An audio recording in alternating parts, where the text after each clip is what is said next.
প্রিয় দর্শক, আজকে একটি ছোট ব্লগ আপনাদের সাথে শেয়ার করব। তো অনলাইনে দেখি হঠাৎ করে সে খেজুর গুড়ের পাউডার অর্ডার করে ফেলছে। এই পাউডার আমি এই প্রথমে দেখলাম, কারণ এটা নাকি চিনির কাজ করে থাকে। আমি বুঝি না চিনির কাজ, তো চিনির স্বাদ আর গুড়ের স্বাদ কখনোই এক হয় না। তো যারা চিনি খেতে চান না তারা এই পাউডার নিতে পারেন। তো আমার অনলাইনে কোনো কিছু অর্ডার ভালো লাগে না।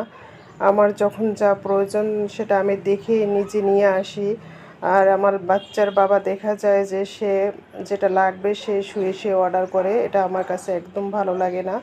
তো একবার অনলাইনে অর্ডার করে আমি অনেক বড় একটা ধরা খেয়েছি। এরপর থেকে আমি অনলাইনে সব কিছু অর্ডার করতে চাই না।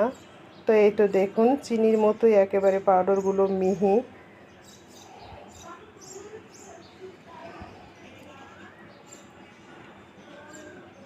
তো এই প্রথম আমি বাচ্চাদের জন্য লিচু কিনলাম। লিচুগুলো খুবই মিষ্টি ছিল। তো সাপ্তাহিক কাজ সংসারে ধরেন শুক্র আর শনিবার এই 2 দিন ছুটি থাকে। এই 2 দিন দেখা যায় যে বাসার অনেক ধরনের কাজকর্ম থাকে। তো এদিকে দুপুরে রান্নাও বসিয়ে দিলাম। বুয়ারা তো বুয়াদের কাজ করে চলে যায়, তারপর তো সব কিছুই আমাদেরই করতে হয়। তো রান্না প্রায় শেষ হয়ে আসছে।